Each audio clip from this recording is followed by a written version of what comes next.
Right, we don't have a be right back screen. Yes. Sorry. Top production value here, ladies. Let's all just sit here quietly and.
Okay, guys, we are back.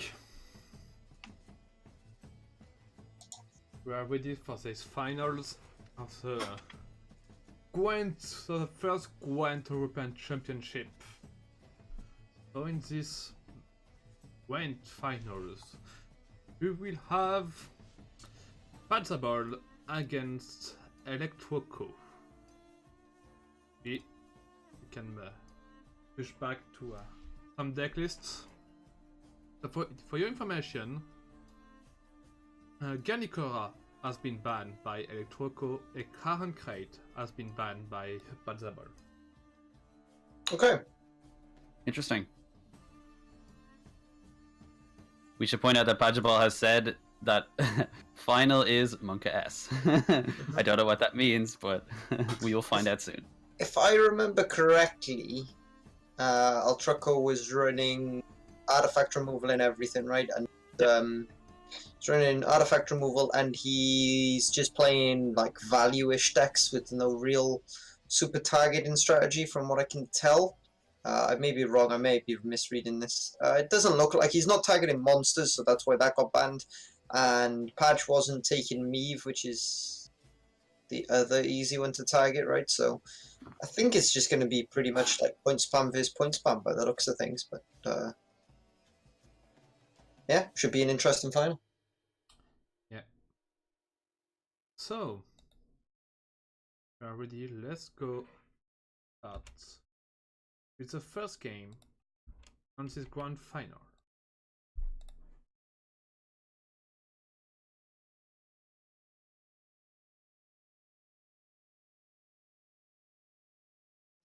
So we see here, this is Padge's hand, right? And Padge is on red coin, blue coin, sorry. I mean, this is an okay hand. He's got his witches, so he can thin them, which is probably something he wants to do round one. He's got some other bad cards that he can get rid of. He's got Sheldon, so long as he draws it at some point, he'll have that wombo combo, which is really nice. Something that I'm really a fan of. I have cut it from my lists lately because it'll...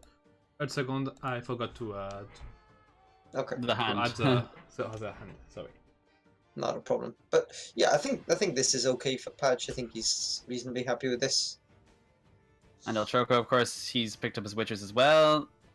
He can develop his only engine.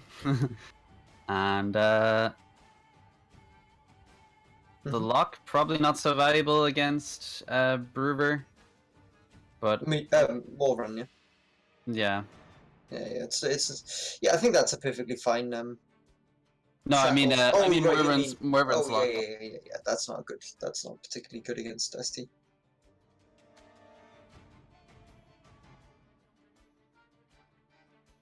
Brewer shoot name a more iconic duo. That's true. This is kind of just bread and butter plays right now. Yeah, this is just like standard stuff. Not a lot can be said here. Even before Homecoming. Yeah. The 4-point witchers. That was fun times. 4-point roach. Froth, golden froth. Oh my god. Like, we're nostalgic about what wasn't even that long time ago, but so much has changed.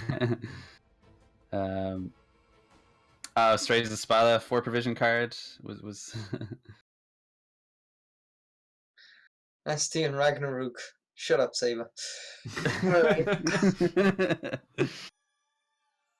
So yeah, I mean, it's fairly just standardish stuff, right? It looks like Padge is looking to just play his TA here. It doesn't play into Leo if he buffs it too, which is nice.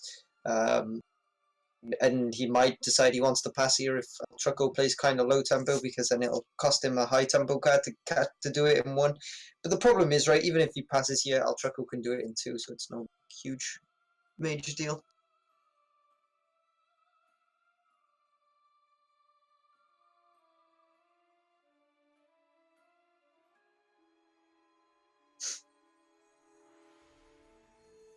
Onward Vryhead.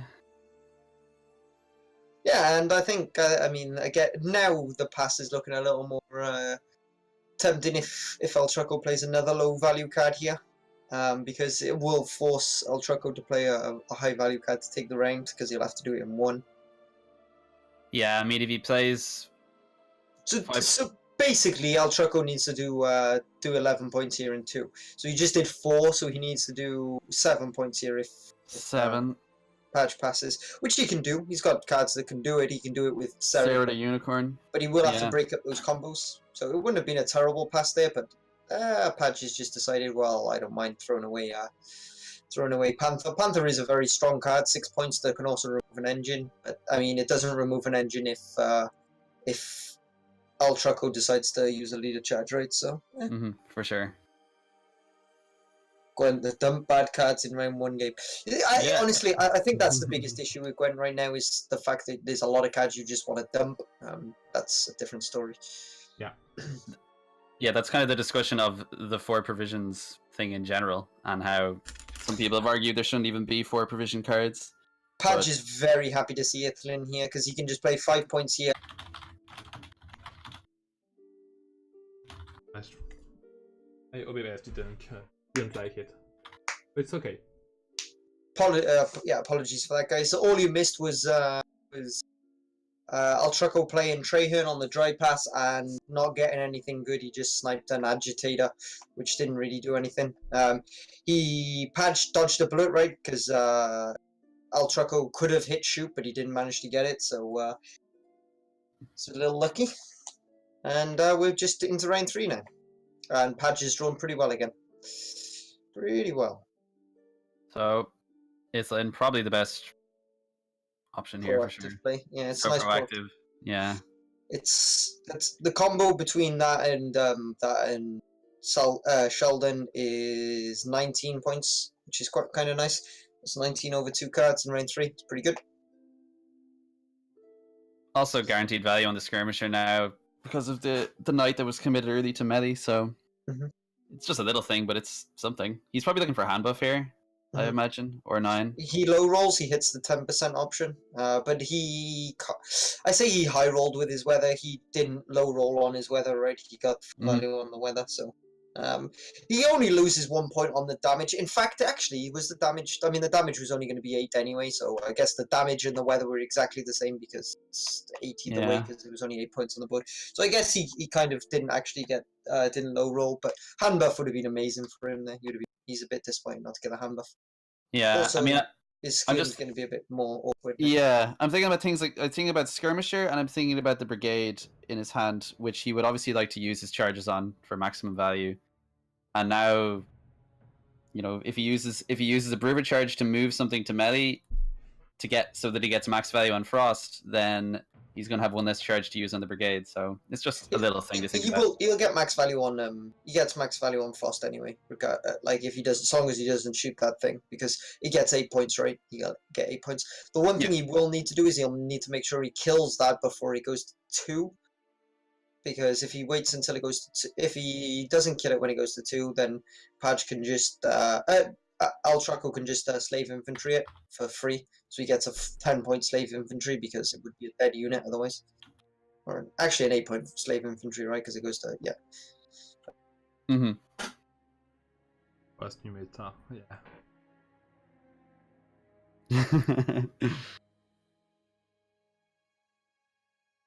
All right.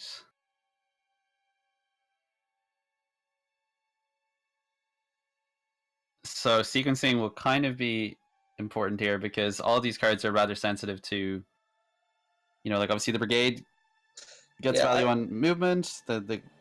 You can't drop Unicorn or Cairo too early because the opponent can have their own.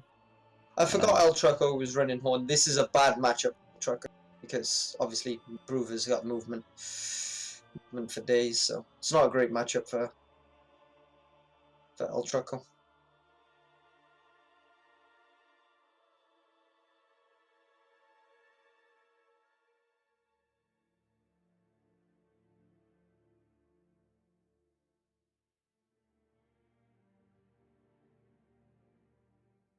Spoilers, Patch. Spoilers. There's still more games to go. God damn it! No, he phrased it as a fun fact. Yeah. Which so happened to spoil key facts about the game.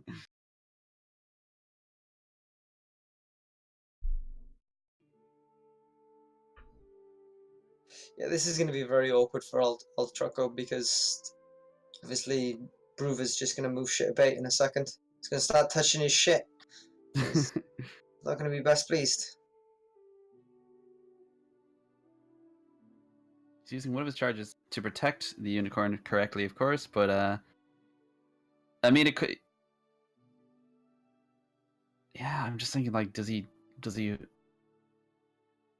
horn now just to get the value, or it looks like Slave Driver is the. Pretty sure 4's the most he's ever getting in this matchup, so he could easily horn here. Downside to horning is that you give full value on both Karenex and Sheldon, but I mean, there's not a lot else he can do here.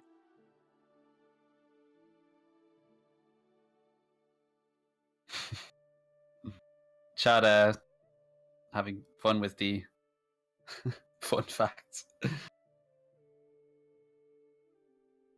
All right, so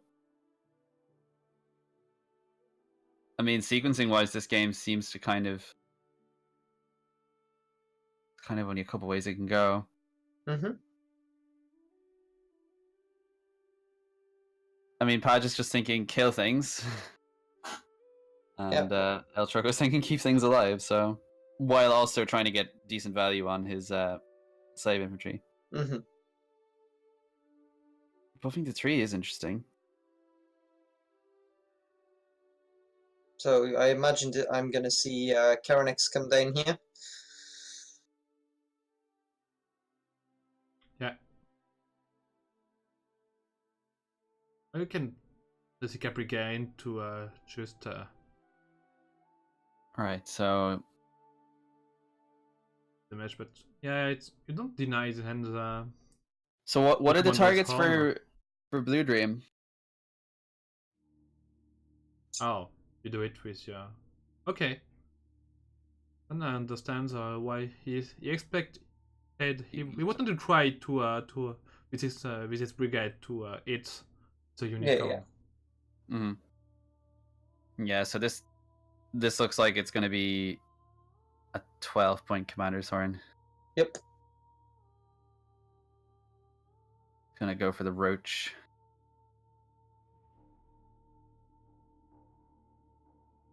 If Ultraco's smart here, he'll buff Roach here with leader. He's smart. And he is smart. Dota points out that the stream lost its different encoding qualities. I don't know. No. Always been in. That's on Twitch's side, nothing to do with us, because you're not partnered, right? It's affiliates. So it's all down to Twitch.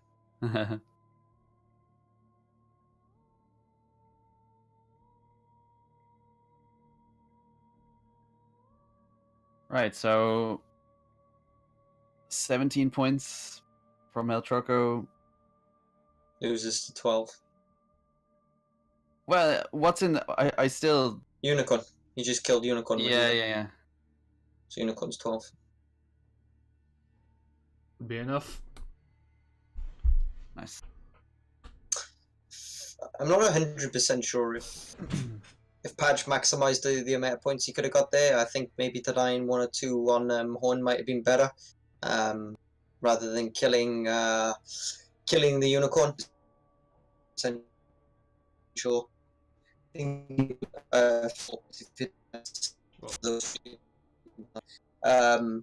at the end, I think he was just playing it as safe as possible because he felt in a really comfortable position, and honestly, that's quite often the best case scenario. The stream crash again, I think. Fuck. Just back, but yeah, crash it again. Oh no, we are still live. And nothing. We're live, are we? Okay. It's just so, yeah. I got a bit of lag of. Okay. Yeah, I think it was well played there by Padge. I think he, like I said, I think maybe maximized his points slightly more efficiently there, but I think he was just playing it safe and trying to get the win. And like I said, that's a really favorable matchup there for Padge, and I think he didn't make any major misplays. He played it pretty carefully, pretty smart. He low rolled on his shoot, right? So, and he still managed to get the win. So yeah, it's pretty nice for Padge that game.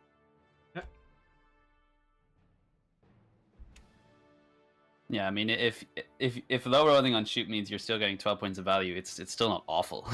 So for sure, it wasn't the worst low roll you've ever seen in your life, but like low roll would be like destroy a random enemy and destroy like a slave driver or something. For sure. But all right, Let's go for the second game. Discount finals. Crack versus Brewer. Already looking at the two Marauders in his hand, and he's probably not too happy about that on blue. Considering there's no, it's not a spear, not a spear in sight, so. But at the same time, you'd you don't want Marauders in your hand on blue, but at the same time, if you don't see Marauders before rain 3 on blue, then you don't end up winning this rain 1. You'll end up with 2 dead Marauders in your deck in rain 3, so it's not the end of the world having them in hand. Obviously, you would both of them, but it could be worse. You could end up not seeing them until rain 3, not winning round 1, and then having 2 dead Marauders that you have to avoid in rain 3, which can be really awkward. This is a fairly even. I think this is an okay matchup for both players. I'm not 100% sure what it was. El Trucco running Shoop. I think he's running Shoop, right? More standard Shoop version. El Trucco, yes, I believe so. Yeah.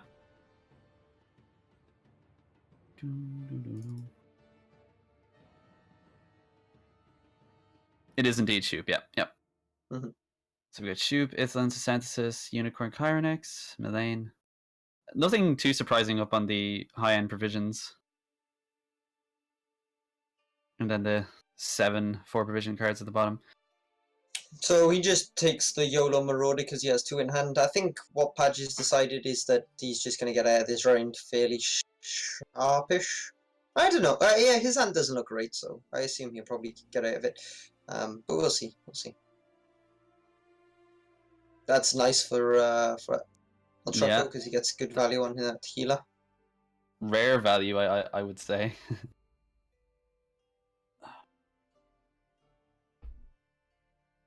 Yeet.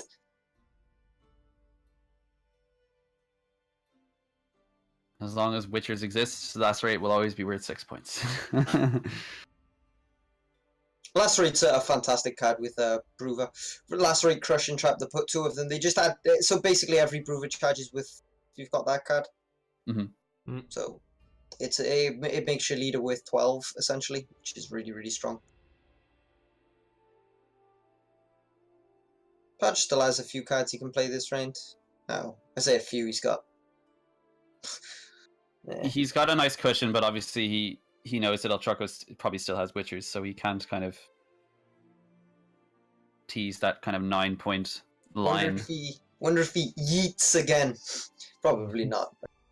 You're probably just. It's awkward. I'm surprised that he didn't TA last turn, because if he'd have TA'd last turn, he could pass here, but I mean, I guess you just drop the other Marauder, maybe back row this time, because it's a bit risky to go front row again. Or you could scald the Marauder, but I mean, then you've discarded 2 cards that aren't discard cards, so now you've got a dead discard target in deck. Yeah, and that's what he chooses, so it will be interesting to see.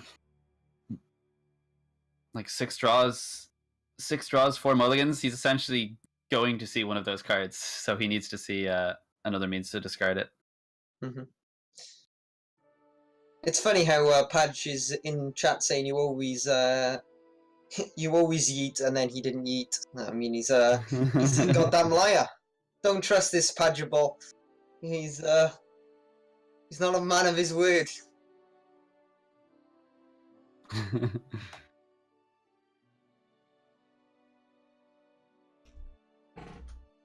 Right, and I think we'll just see the pass here from Padge. Oh no, I guess he wants to play his Pirate Captain. Yeah, that makes sense. Kills that engine. That's a good trade for him, and this is actually really nice. Like now, he's almost. I would be surprised if he doesn't win the round after that trade, especially now he's got the best time he's ever going to get as well. got a decent Heim.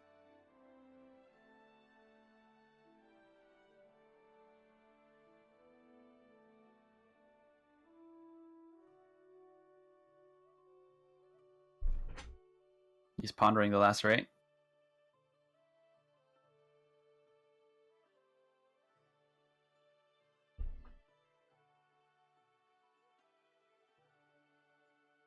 This is why Brewer's so strong, right? If he uses 2 Brewer charges, his last rate instantly becomes a 14, plus then the 2 leader charges. It's a 36 point. It gets him up. It's an 18-point play, right? That gets him ahead. It gets him 36. He could even. Could he use 1 leader charge? He could probably just. Maybe not. No. He'd have to use 2 leader charges. But he could use 2 leader charges plus last rate and actually get ahead here. He decides not to, but like that's what I mean. Leader plus Approver plus last rate is just so strong. Yeah, so strong. he can essentially push for Forever. as long as it's comfortable, and he can take it at any point. This might come back to bite Patch, the fact that the last rate and the leader, because the last rate's not going to get great value. I mean, last rate's great against home, right? But I mean, if you can take round 1 having committed barely anything, I mean, 2 leader charges is a lot, right? But you've just committed 2 leader charges and then barely anything else to take the round on even. It's pretty good. Yeah, if you're commit, I mean, the time to commit leader charges was Brewer's. Ooh, he passes. It's an interesting pass. If I was Ultraco there, I would definitely use 2 leader charges in last rate. I mean, well, yeah. How much more value is he going to get from the lacerate at this point? I mean, last rate's great, right, for denying horn, but I mean, winning on Sure. even is also great for denying horn. Yeah, because you have double assay. But it's not just that you have double assay; you have a free bleed. You can just bleed and Yeah. And just get they the can't- units out of them. Yeah, they run out of units, right? No, that was an odd pass to me. Yeah. I don't think it was necessarily a terrible pass, but like because it was a real big commitment, right? But I feel It was odd based on how the round was kind of was there for him if he wanted it. I guess he's just a bit scared, but I mean it's scary playing against. It's a scary deck to play to give. That's why the Crack Horn is probably the best deck in the game right now, because it can win round 1 so comfortably most of the time, and it's a very scary deck to give control of the game to, because it can bleed you. It can be very strong in the long range, so it can play however you don't want it to play. It doesn't have a set game plan. It plays however you don't want it to play, which is very strong. So Patch putting the ship on ranged.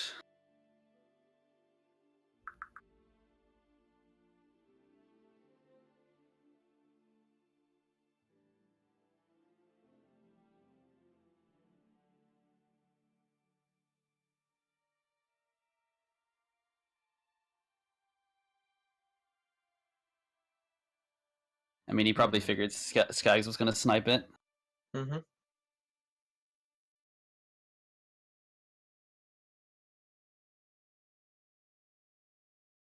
Can't afford to play Harold here, because if he plays Harold, he'll never get a horn strained. I mean, he probably wishes he had Horn in his hand right now, so that he could Harold plus Horn pass. Yeah. Unfortunately for Padge, he doesn't. He wants to get some movement or something out of him. He wants to get some sort of. He wants to try and make his Horn as viable as possible next round.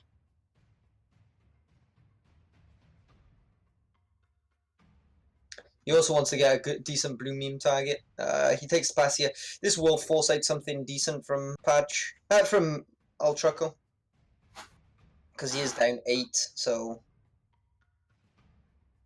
Yeah, I'm wondering if it's. But still, no blue dream target. Still unfortunate for Patch.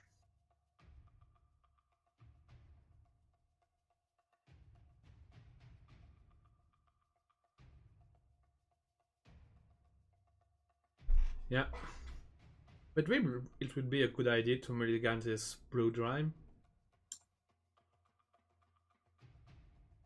Oh Jesus! Yes. The only card in his deck. He didn't give us one.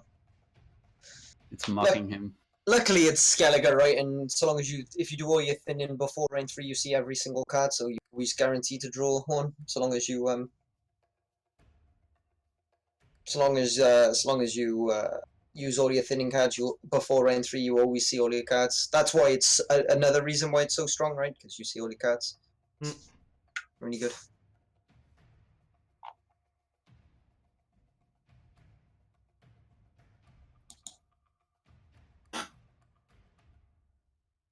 And of course, people who reach pro ladder with crack horn or something get confused when they realize that any deck that isn't Skellige, can't thin to 0, and they're like, "Why don't I see my whole deck?" Okay, the troop. Mm-hmm. What is this kind of troop? Damage is pretty good here because you clean the board. You take Yeah, a you lot, clean the board. You do take 6 points of damage, but you do clear the board, which is nice as well. Yeah.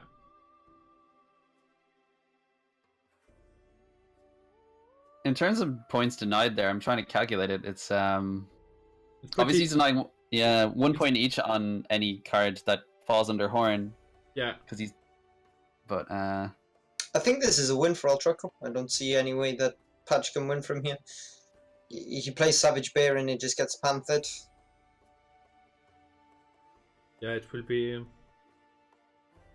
a 3 point or a 6 point Commander's Horn. So that Panther just right there was a 9-point Panther. Good. And he still he still has to go for. I guess you go Skeggs here. Skeggs is. Why would you take that over Skeggs? Skeggs is. It's yeah.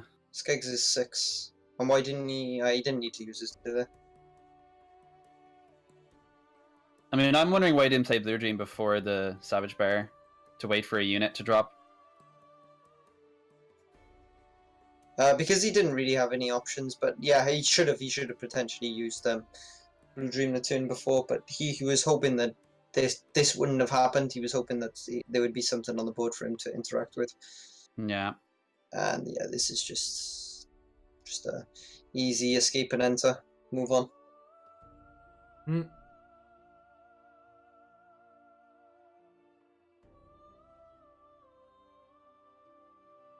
And Altraco isn't a jerk and doesn't play his last card. Good etiquette there from Altraco. I can tell you now, if that was me, Padge, I would be showing you my last card and emoting you. Ah. So 1-1 is this grand finals. Pretty good gameplay until right now. Yeah, it's been some good gameplay. That was very well played there by Ultra. Yeah. I'm not sure if the bleed was correct there from Patch in rank 2. He did get a little unlucky, right, that he didn't draw his horn. If he draws his horn, then he can just bleed. He can go all in, like really hard bleed rank 2. And I guess he was hoping to draw horn off of Burner, so I don't think it was necessarily incorrect. He just got a little unlucky not to hit the horn. But he didn't have any proactive plays, right, for rank 3. He was struggling a bit in rank 3. So yeah, it was a bit rough. If I didn't use Burner, I wouldn't have drawn Horn. That's true, but I mean, Horn was what, a 6-point, well, basically a 3-point play in rank 3 anyway. So I guess it didn't really matter. I mean, like I said, I think you should probably have. I don't think he necessarily misplayed it by playing into rank 2. He just got a little unlucky by not actually drawing. Right, I think that was more the issue in that one. And that can be a problem, right? Like Patch just pointed out, Horn was the last card in his deck. That's a 1 in 25 chance, and if that happens, you're gonna have a hard time, right? So a little unfortunate there, but it's not a great match. It's a fairly evenish matchup, and things went way in Altraco's favor that time, and I don't think there was any serious misplays on either side. So the person with a bit better luck won that one, I would suggest. Yeah, it's just unfortunate the way it worked out. And yeah, getting horn value is pretty much impossible in a short round against Brewer, as the chat points out. Sure. They could just mess with you until you're only getting 6 at most, I would say. Ready for the third game? Of course. Go then.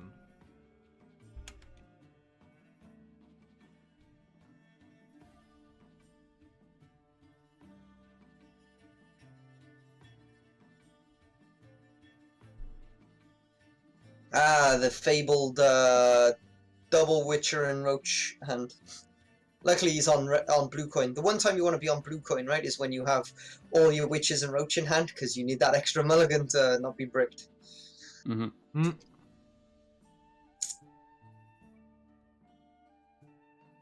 There are other times you want to be on blue coin. Blue coins actually, they have, so the argument is, right, like they say that they fixed blue coin, right, and I would argue that it is better than before, right, because some decks like to play on blue and some decks like to play on red, and in certain matchups you want to be on blue, certain matchups you want to be red, but that doesn't change the fact that one coin is always significantly better than the other. Well, not always, but quite often.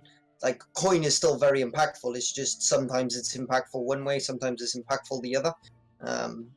And I don't know how you fix that, but it's still an issue, right? Because it's still, you're in a really unfavorable position if you get the wrong coin in certain matchups. But Yeah. this is a fairly standard opening from both players, right? Yeah, I feel like Meve could actually play well on either, because if she's on blue, she protects her Arbalest and potentially just pushes out the likes of like Monsters Thrive units, and this, you know, makes it unkillable. And if she's on red, she can develop her orders more easily. So she can't really lose on coin, I don't think. It depends. The coin matters in matchups where you need to win round one. So if it's a matchup where you absolutely need to win round one, you want to be on blue. If you don't, then red coin is generally better because you get to dump more garbage for free, and potentially, or you can just win the round on even. But if you need to win round one at all costs, and blue, like if it's a matchup where you want to win round one on all costs, you want to be on blue because it's like a 10-point swing. All right, we see a pretty early pass coming down here.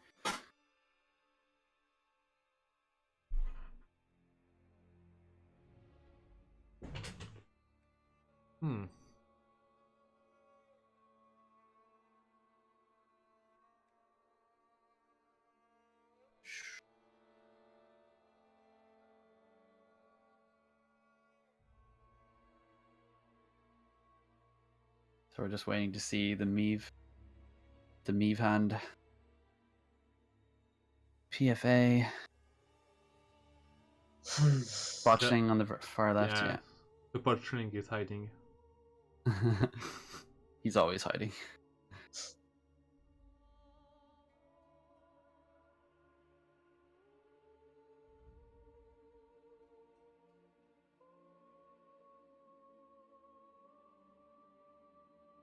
So I suspect to see a bit of a push here from Patch, because you don't want a long range against me when you're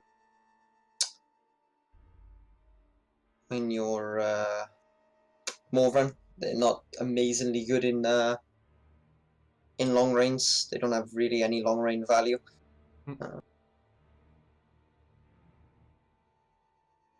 I expect to see Serret here. Yeah, it's good Serret. You're not losing. Yeah, you get full value, plus you still got an answer, right? You still got the lock to lock other things, so it's pretty nice. Yeah, this is sort of the same sort of mentality behind when you push against, you know, we'll say Eldain, that if they need a turn to develop orders type units, they're either the Meve is forced to play the shoot, which is in fact what is happening, or you basically they'll drop their vests, which will signal that they're about to play an orders unit. So you essentially have a turn as a buffer to keep pushing. So interesting that El Trucker goes for hand buff here. I'm not actually sure if hand buff is correct in this scenario, because sure, it's a lot of points, right? But he will bleed a lot of this carryover out of you. But I guess I mean it's slow, so it probably is correct because it is going to be the most amount of points. But that's the problem with going shoot in round two, right? That's the great thing about the bleed here, right? Is it does make the shoot awkward, because I mean he's not going to have all of these points now in round two. A lot of them are going to be used here. Although hand buff on Meve is just so strong. So I mean, El Trucco was pretty happy about getting hand buff, and he got a good hand buff. There was a lot of 2 buffs there. There's a lot of things that got buffed by 2 there, so he's pretty happy. So here's his one of his two signals in his deck. The drummer and the vest both kind of indicate the likes of a Selkirk or an Ockfist being dropped in the following turn. Yeah, for sure. That's why you want to rock these drummers. Do not activate. Even if you don't use the zeal, you can just use your order of the drummer on Anna Stringer, for example. Well, For sure. she is already boosted right now, but imagine Yeah. if you have the damage soup. I think it can be a good use. So Padge trades down 3 on that, which is obviously not amazing for him, but I suppose it's better than the tempo that can be gotten by dropping like a Selkirk or an Okvist. But now this is where things get tricky, right? Because he's actually only up 3 points here because Anna's going to tick again after if he passes here.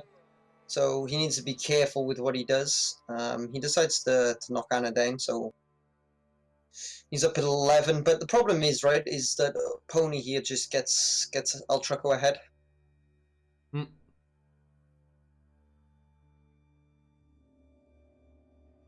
yeah. Looks like that's what he's going for. Question mark.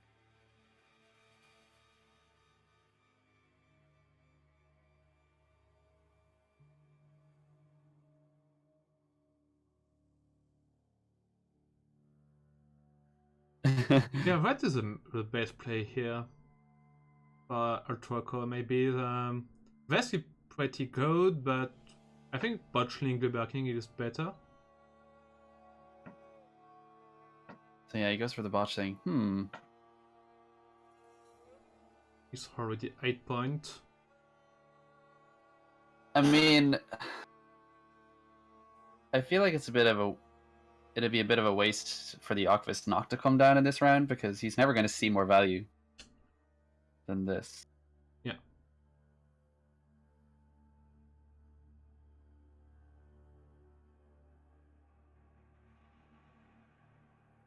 So he's up 9 here. This is getting awkward, but he's losing 2 to things, so he's only up 7. So Ultraco just needs to do an 8 to get ahead, and all of his cards are 8s basically. I mean, I guess Selkirk and Okvist aren't, but his other 2 are. I reckon Unicorn is safe here. Like, he doesn't want to use the vest. He'd obviously, like, ideally, well, he's going to use it, but ideally I would save it for I mean, he's ahead now, right? So yeah. This is not looking good for Patch. Not looking good at all. I mean, I guess he's still got 3 leader charges, but yeah. Padge warned us about the nature of this round. Although, I mean, Padge obviously still has the 6 points in the bank with leader, but yeah, it's not looking great. Yeah, the tweet was a little too blade here. Maybe it was a good idea to stop the blade. Yeah, one when was or the two? yeah, or 2 turns? Well, 2 turns. When do we think the ideal time to pass was? Do you think? It's kind of hard to tell. That Okvist value, though. Yeah. Seems good. Oh. It's not mine. No, this isn't the Monka S thing, is it? No, it's not. Okay. I see how Padge is playing this corner. Whenever he's in trouble, connection issues. I'm sorry, I was in a good spot. I still had good cards, right? Like, I wasn't down a card or anything in round 3, honest.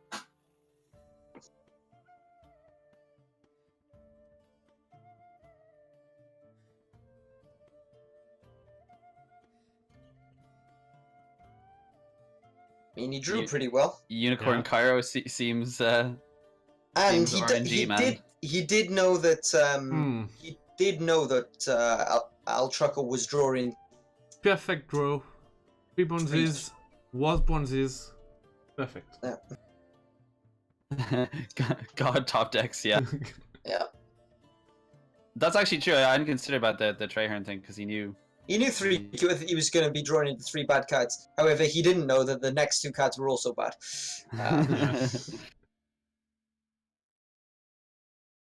Is Selkirk really the best? He looked at what was in the graveyard. He's got deck lists. I assume he knows that the way that Selkirk be answered. So Yeah. like the best thing El Trucko could have done is probably Karenex, and Karenex isn't going to kill it. So I guess he could have locked it, but I mean, he could lock whatever Padge plays, right? So Yeah, I mean, maybe Botchling was potentially better because Botchling's immediately a 6, but or Vez is a 7. Die by the shoop.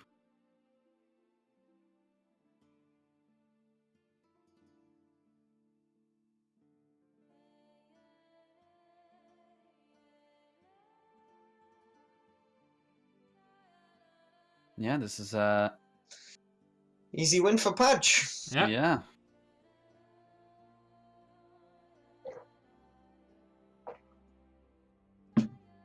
That second round was particularly interesting, though. Yeah, the problem for El Trucko there, right, was his round 2 hand was too good. Which can quite often be the case, right? Like, his round 2 hand was too good, right? So he ended up using a lot of his good cards and had very few good cards left for round 3. Regardless, like, he ended up winning round 2 by miles, but there was nothing he could do, right? Because Padge was the one in control of how long the round goes for. So there's nothing he can do. He's just committed to having to play good card after good card after good card, right? Because Padge is just playing all of his cards, and he has to keep playing cards because if he passes, then Padge can potentially still overcome, right? So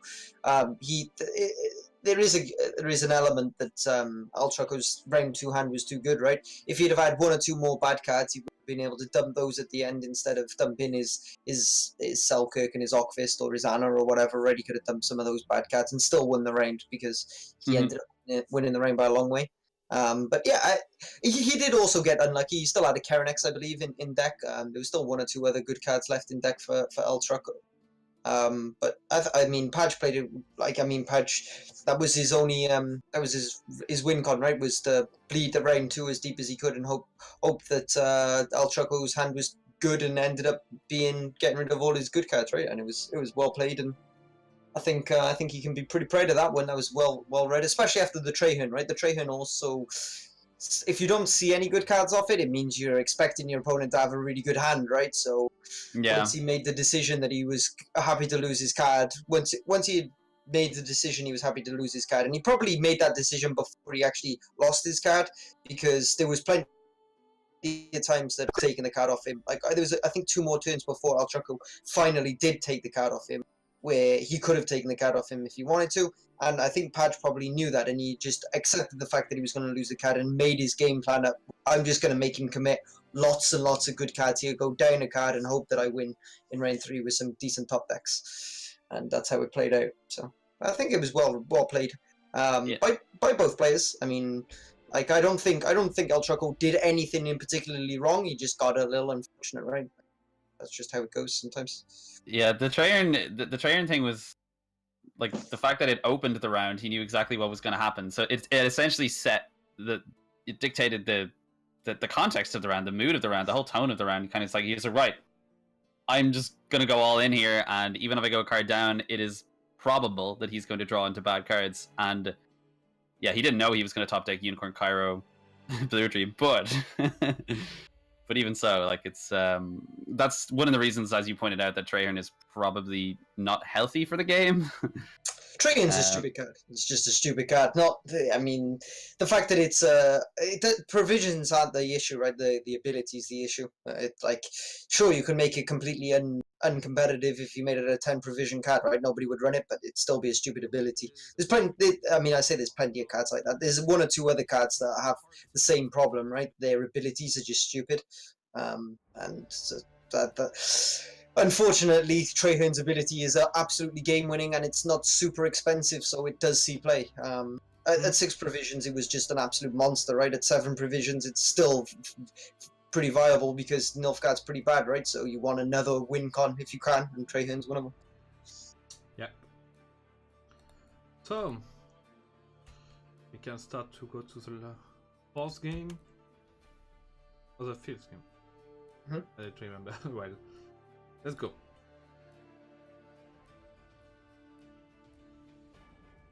This is the 4th game, right? It's 2-1 to Patch.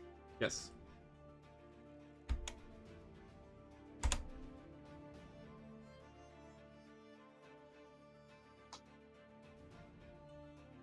So let's look at this hand. So we've got, yeah, crack on red and easy, fairly comfortable opener with Marauder to deny a potential Arbalest. So he might actually end up. I'm pretty sure that Meave Shoop doesn't run Arbalest, or at least this version of it isn't. Right. But yeah, I mean, that's the ultimate counter to Marauder. I generally keep that for round 3, but I guess you could also use it in round 1 if you wanted to. It basically blocks the Marauder, so he can't play Marauder here. Neither here nor there, really. So I will just pause the game for 3 seconds, just to match the end. We're gone now. Okay. This is a tough matchup for Patch. This is, so in my opinion, this is probably Crack's most difficult matchup in the meta. Shoop ST is also tough. Well, just ST in general is also kind of tough, but I feel like Meave is probably more difficult because it's very hard to get Bloodthirst. However, I think Padge is only running 2 Bloodthirsty units. I think he's just running 2 Pirate Captains, but it's still a tough matchup because like Meave's pretty strong in both a long round and a short round, so you don't really have a great game plan. It's a fairly tough matchup for Padge. I would suggest this one. So he's gonna have to play it well and draw nicely. Luckily for him, Skelliger always draws nicely, and he's got a pretty good round 1. In fairness to him, he has got a good round 1 hand. And he's less reliant on Bloodthirst than most crack lists, right? A lot of crack lists are running Donar and Jenge, and you can deny a lot of that when you're playing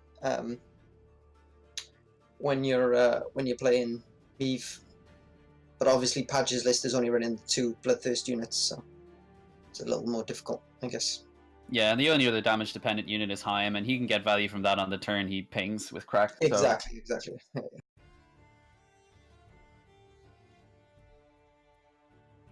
And in terms of point denial with Haim, the only thing you could really use it on would be like a Selkirk or something. But yeah, I doubt we'll see the Haim this round anyway, so.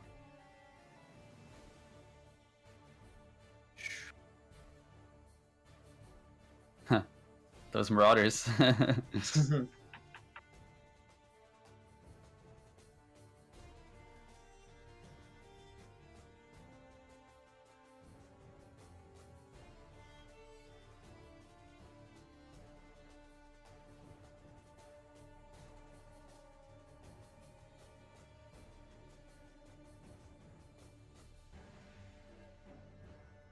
That's interesting. Do not play Harald's melee route to have the the Trebuchet. his wife for the trebuchet, yeah.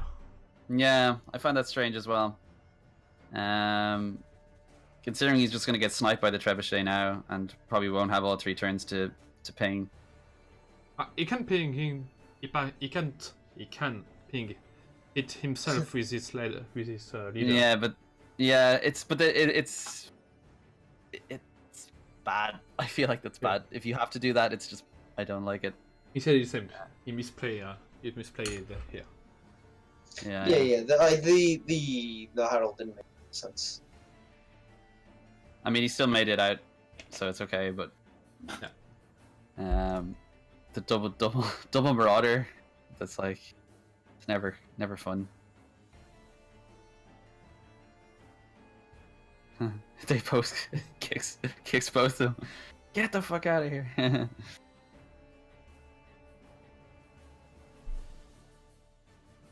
Problem Padge has now, right, is that he used Harold round 1, and that means it's going to be difficult to get enough bodies for Horn. So what he might be looking to do here is just play his burner and hope that Gotti draws more. Did he play Morkfag round 1? I was about to right click on full screen on his graveyard. I was like, let me check. It's like, I believe so. That's a very nice Karanex. That's a 6-point Karanex immediately. Pretty good. Yes. We need a spectator mod. So badly. He said he did play Morkfag round 1. Alright. Okay, so he's going to be struggling for next round for sure. I mean, he's going to be struggling for units for Horn this round too, so I guess he's a YOLO in burner and hoping that he hits the last skirm. Has he still got a skirm? Well, he didn't hit it. He has it, but he didn't hit it now. So it's always going to be bear and something, but... Bear and Marauder makes sense. I don't know why he's not using his leader charge. Guess he's just forgot and he's just passing. Maybe he wants to keep it for the turn he wants to play Heim. Yeah, that's what I'm thinking. I'm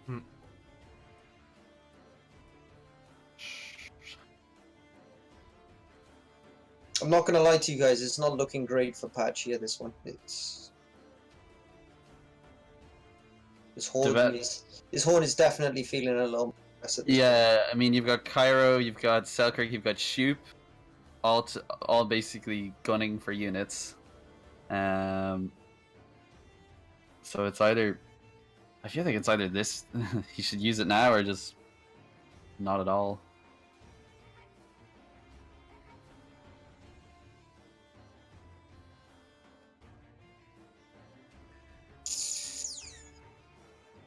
So we can't even pass anymore. He's behind.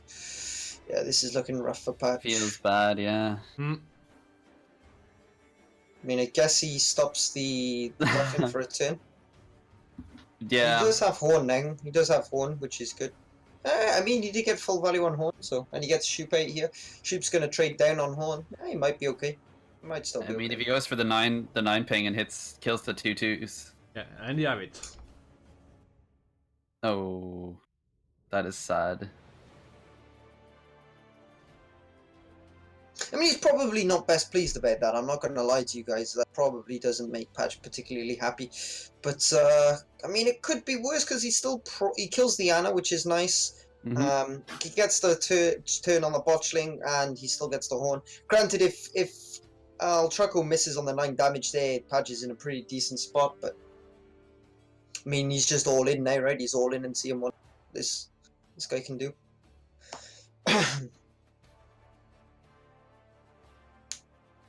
Selkirk, I suspect. Selkirk was very awkward here for Patch. Yeah, because a pass, we'll see. Well, I mean, you'll still get the 1 point, but... That's better for Patch. That's a lot better for Patch. If Selkirk had come down there, it would have been awkward. But that coming down is a bit better. Not a lot better, it doesn't make a much difference, because if Selkirk comes down next turn, it's not going to be great. Also, I don't really understand why Trucko isn't locking the botchling. Was it not enough points? I guess it's not enough to keep ahead. He wants to make sure that he's always ahead, I guess. That's why he hasn't played the lock yet. That would make sense. I haven't been paying attention to if it was enough points. I assume it wasn't, because otherwise you would have just played the lock. So, 17 points left from Paj, and in fact that's been reduced now to 14. And actually 13 in fact, because the botching is gone. Yeah, that's just, yeah. He does... No, he doesn't, right? No, because... Leader charge is 2, yeah. Yeah. So, yeah. It's unfortunate. Feels bad. Good Oh, it bidding wasn't from good bidding from Badger, let's see. Wait, what? It was enough. Okay. Yeah, it was. Never mind. Well, that was very lucky. Jeez. Maybe if his Aguara has been played a lot, So one or 2 turns before. That deck though. Yeah. The last discard target and the Marauder. I mean, there was an argument to go for the Marauder. The reason he didn't go for Marauder, right, is that it would take away a point off his leader. If he goes, so Marauder would have been a 6 here, but it's the same as Boat here because he loses a leader charge. I guess it's the same. True, considering it's only 3 turns, yeah. That's true. And if Al Trucko had played something less than that, it would have been. No. No. God. Don't do I it! was like, no! No! Not Get like, out! not like this. Get out! Oh, Ah. I am pretty sick to see this. He But- said, "Are you ready for the worst play of the year?" Oh god, that's just sad. Would Padge have won that if you'd have played it the other way around? I think so. I don't trust your maths anymore, so you've been wrong a couple times now. I'm just like, Well, it seems like we are going for One thing, what would have happened, right? If he keeps the Marauder, he actually has no unit for him to use on Unicorn. So if he'd kept Marauder, right, he would actually. So if he mulligans away his ship and takes Marauder instead, he wins that because there's 0 units on the board because he kills the first unit with Marauder, kills the second unit with Bear, and then Unicorn comes down as a 4. I mean that's I mean he didn't know that at the time, right? But maybe you could have made that read. You knew he hadn't played Unicorn at that point, so you could have probably made that read. But yeah, I mean the playing the Ufaldin before playing the Bear was a bit of a. I don't see any reason you would ever do that in that scenario. So sorry, Patch. I guess he's a bit annoyed about that one, but I mean, yeah. it means we go to a game 5, right? We go to a game 5. It was a pretty he just wanted to make it dramatic. That's all it was.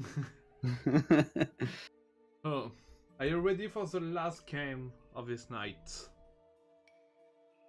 The one we will yes. have. After For this sure. one, we will have a Gwent European Championship Master. So, do we want to say a quick thank you to everyone who came along to check this out? Yeah, of course. You can say Yeah. that. Thank Yeah, you to just, everyone. We are really happy to be here with you. This last game, or this last best of 5. With Oh, and don't forget if you haven't followed the channel yet to drop a follow for any future tournaments and events and stuff. We're into our final game, Art. It's the final game of the tournament we are about to watch. Yep. So yeah, guys, if you are new, if this is the first time you've watched any of this, make sure you hit that follow button. You'll get to see more fantastic gameplay like this in the future. I'm sure we'll be doing it again. I would implore you to hit that follow button because I'm sure there'll be great players playing in the future. We've already had some top players, and you might see somebody before they become famous, right? It wouldn't surprise me if El Trucco or Padge or Santu or I mean Cams has already been there, but any of them make it to a tournament in the future. They're all great players, front page pro players. So make sure that you're watching these broadcasts when they go live, right? So make sure you hit that follow button. So you These don't miss rising anything. stars. These rising stars, you just never know, yeah. Yep. That's the idea of this championship and the league in general. We have set up in different communities. Mhm. To have people to play together and to knows? improve together until there is only 4s, and then Yeah, for sure. the championship is here to see who might shine in the next month. And who knows, next month I may not be casting. I may actually be in the final and somebody be casting me, right? Because maybe I'll take part next time. If I ever pay attention and remember to actually enter. Because I mean if I entered I'd just win, right? Steamroll. I'm pretty I mean sure, they're great players and all, but they're no king chess, so yeah. Jeez. So I'd guarantee I'd make sure that I was casting and just point out all of your misplays. wouldn't be doing much casting then, right? Oh, shots fired. All right, enough talk. It's game time. game time. Okay, and let's go with our final match between Karen Crate and Marvin Ruiz.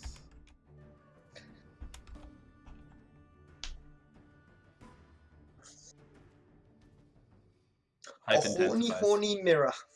Ooh. So, looking at this hand, he chooses to do nothing. I mean, his discard outlets are Bear and Skirmisher, right? So that's pretty safe. Yeah, for sure. I mean, you don't necessarily want to discard Bear. You can just play Bear for carryover. Like, it's a 4-point play that gives you some carryover next time. It's not a fairly decent play to play on red coin when you're just dropping garbage. But of course, if he wants to discard it, he can discard it. It's also a decent discard target. Yeah, I mean that's the thing. Like the whole 4 provision garbage thing doesn't apply to Skellige because they don't have 4 provision garbage.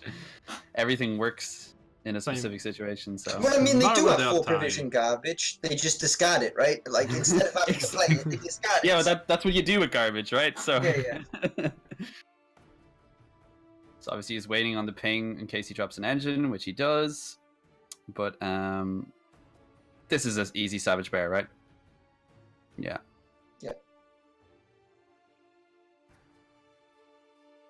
But he goes here. He has plus leaders to kill this engine. And try and time. Here's That's our an favorite easy- card. Really, Trahan? Oh, that Witcher though. Yeah. It was Ah. Witcher's, Bot, and Skirmisher in choice. Yeah. Ugh.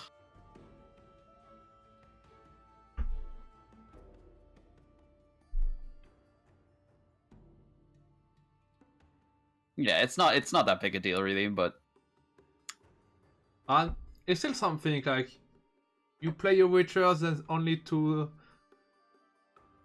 Trahan, I mean, that this just highlights the problem with Trahan, right? He ruined the wonderful, wonderful art of the Witcher trio, right? Yeah. By playing that Trahan. If that isn't reason enough to get that card out of the game, I don't know what is, right? Yes. And more of it, is discard Lambert. And Lambert is not already played alone. And you discard Lambert. Feels bad. yeah. I mean, Paj sort of ruined the Witcher duo that remains by putting the Heime in the middle. So It was out of protest. yeah, of course, yeah.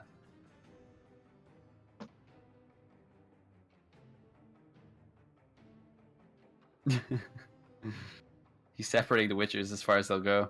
Oh. Mm. It's sick when you discard a bot who have a skirmisher in your hand.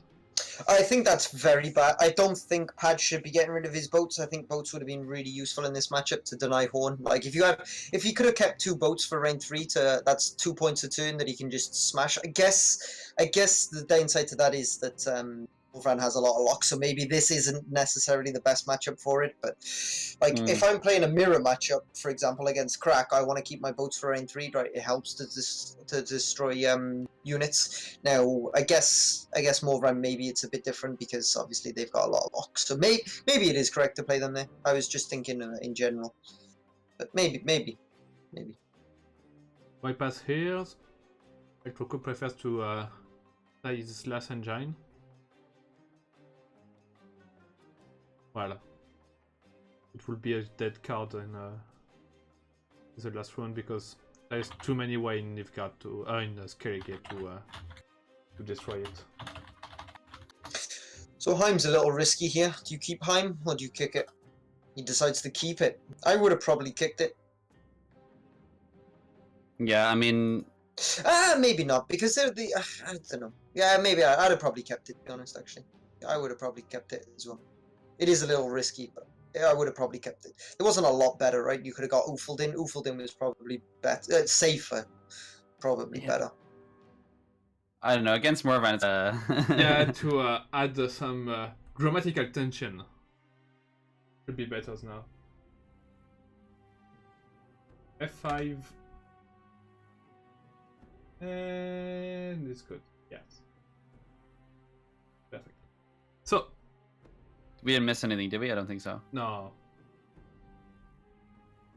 Don't.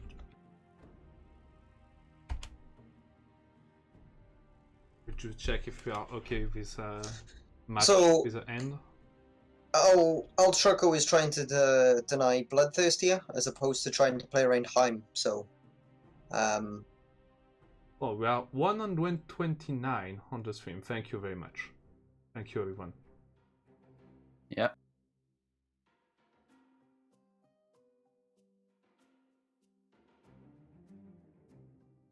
So we're going to see the Ifrit. Yeah, that's pretty reasonable.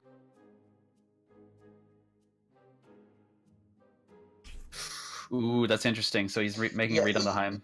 he should have played Heim. No. He's not making a read on the Heim. He's playing around Bloodthirst. He should have used Heim. He should have used his leader charge on Azir the turn he wanted to use Heim. That was a misplay. Yeah, I mean, perhaps unknowingly playing around the Heim, but it's still like it's the best target, as we pointed out. It's the best target that he has for it. So. Mm-hmm. So you missed a low roll on Burner? Yes, we did. We didn't see what happened with Burner. We didn't see what happened with Burner. It was missed. I guess you low rolled.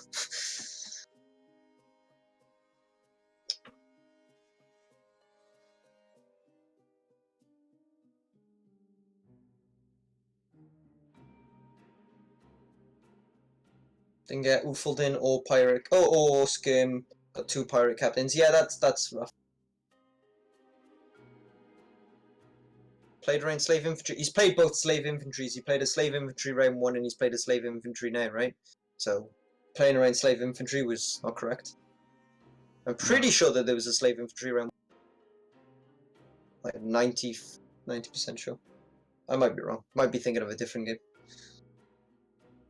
Yeah, but don't forget that the decklist was open, so Pajabol knew his opponent ran 2 Slave Infantries.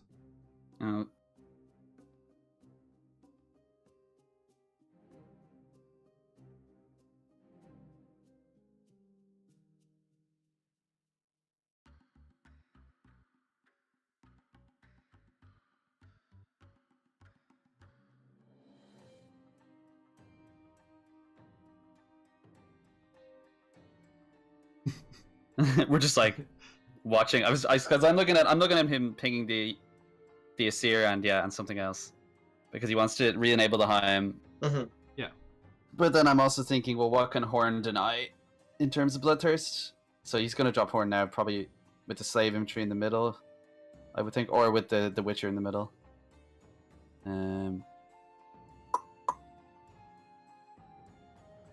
Okay. Yeah, I mean, the Heim can still get value on the Siri, but not for another turn. We're just gonna be like, No, I think, like I said, I think he should have played Heim the same turn as the leader ping earlier. Yeah. I think that was misplay. He's playing around Peter, sure, but I think Peter was like, he's gonna get decent value, right? He's gonna get 4, so you're only giving him 1 extra. I don't think it was correct to play around the Peter. I think you just needed to get that Heim value. So I think it was a slight misplay. It's not. It might end up costing him the game, but we'll see. We'll end up finding out in a moment. I think he's down 8, but he's got another 2 leader charges, so he's only down 6. And this is his. I think he still wins. Looking at these 2 hands, I would imagine he'll win this, but I think he did misplay slightly.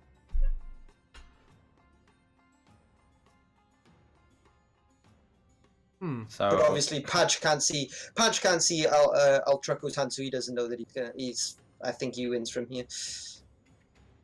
And he just plays him here just for nothing, and then Blue Dream to get the Slave Infantry of this opponent to switch the Heim in another Slave Infantry.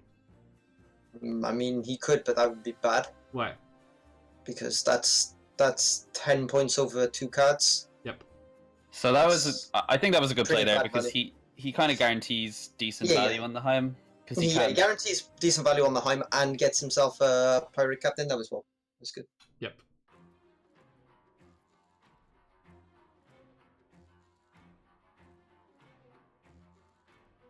You bet. Yeah, he had to roll on the no unicorn in hand. ballsy play. He wouldn't have had to have done this if. I mean, maybe because of he was worrying about getting value on Pirate Captain, I guess. But yeah. Captain hindsight. You know, you're never gonna. Poggers, he's gonna get full value on Heim anyway. That's good. No, he's like. No, he's not. No, it's only a 3. It's actually it's a 4-point reset on the Peter, which is decent.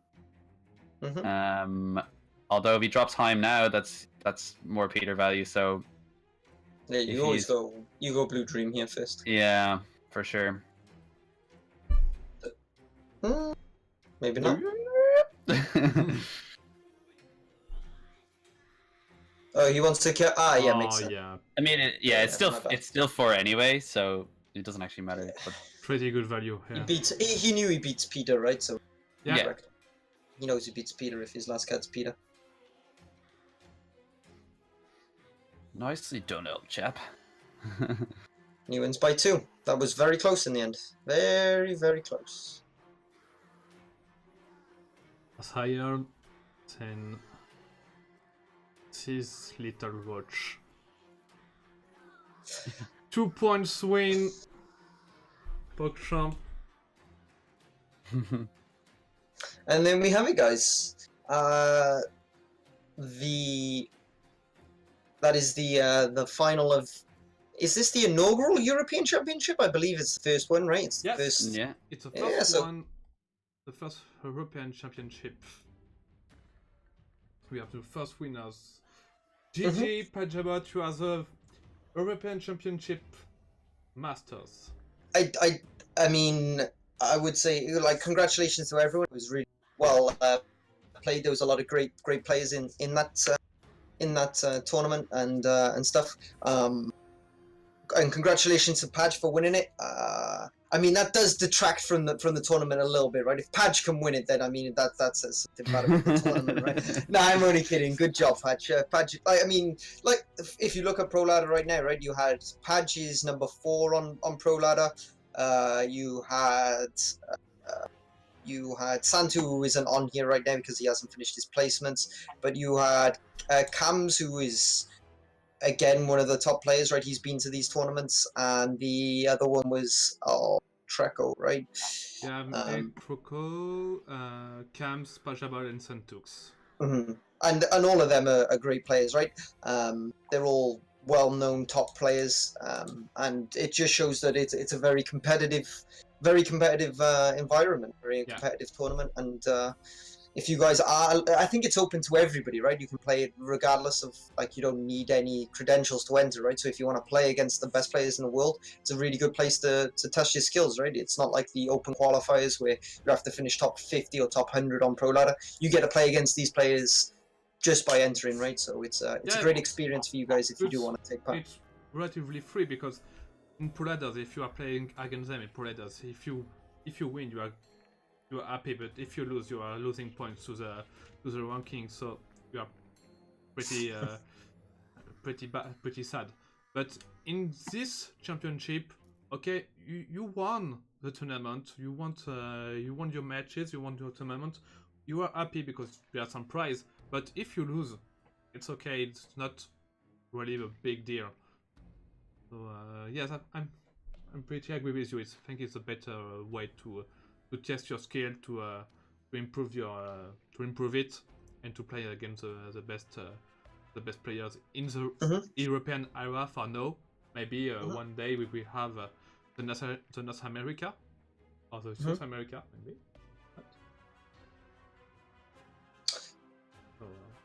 Yeah, it's just it's nice to just give people a platform. Like there could have been a lot of people, or dark horses, people who who just kind of hung around the pro ladder, but who aren't known, publicly, and it gives them an opportunity to put themselves either up on a stream like this, or just put themselves in the public light and give them an opportunity to kind of make themselves known, because there's so many great players out there, and particularly with an expansion coming out next month, the game is going to be, there's definitely going to be an influx of people, and it's really nice, particularly in the European community, to give them an opportunity to to showcase their skills. So yeah, no, it's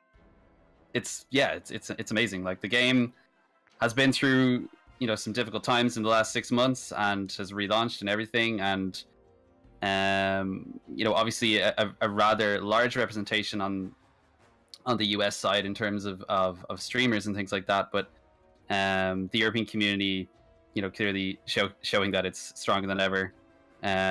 So yeah, it's great to see. And I think it's great for the pro players, right? These players that are playing in it, because this the fact that we're casting it and stuff lets them get their names out before they go to these these opens and stuff. Because mark my words, one of these guys is going to go to one of these opens or these challenges or something. Santu's missed out twice, very, very, very closely.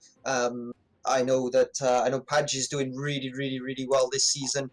Cams has already been. You see some top players taking part in these.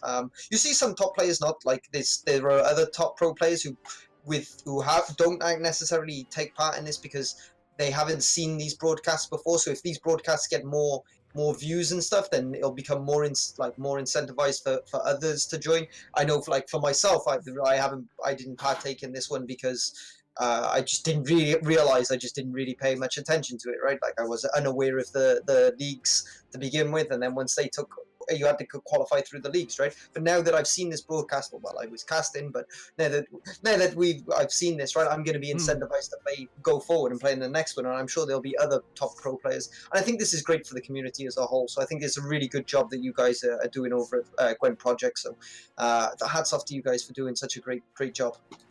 Thank you. Thank you. Yes, I've seen in the chat many people ask it how people can participate to the tournament.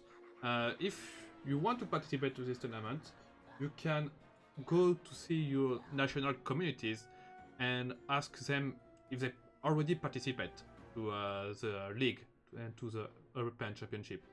If that doesn't, maybe you can ask them to contact the Gwent European Project to start their own league to make and to have some spaces to make to participate to the European Championship. So yeah, don't, even if you don't, and more than that, even if your communities don't want to participate, you can go to see another community like Gwent Spain, Gwent France, Gwent Deutschland, who already participate and then enlist in their league to be eligible to go to the European Championship. Don't forget, I'm the sole one might call it king and overlord of Gwent Ireland, because I'm the only Irish Gwent streamer. So but you can go to I would like to have you in my Gwent France league, for example. Yeah, no, for sure, yeah. Perhaps I have actually encountered a small group of people in Ireland who do play the game, but it is small, so the chances of kind of a league arising from that, it could happen, but we're a small country, so. I mean, you could always join your better half, right, and join the British community. No politics at the Gwent table. Where I'm Lord and Savior, right? I mean, I'm Lord and Savior over the whole Gwent community, but yeah. But before we stop the stream, I would like to thank all Gwent communities who have participate to this tournament. So thank you, Gwent Spain, thank you, Gwent Poland, thank you, Gwent CIS, thank you, Gwent Italia, thank you, Gwent Deutschland, and thank you, Gwent France.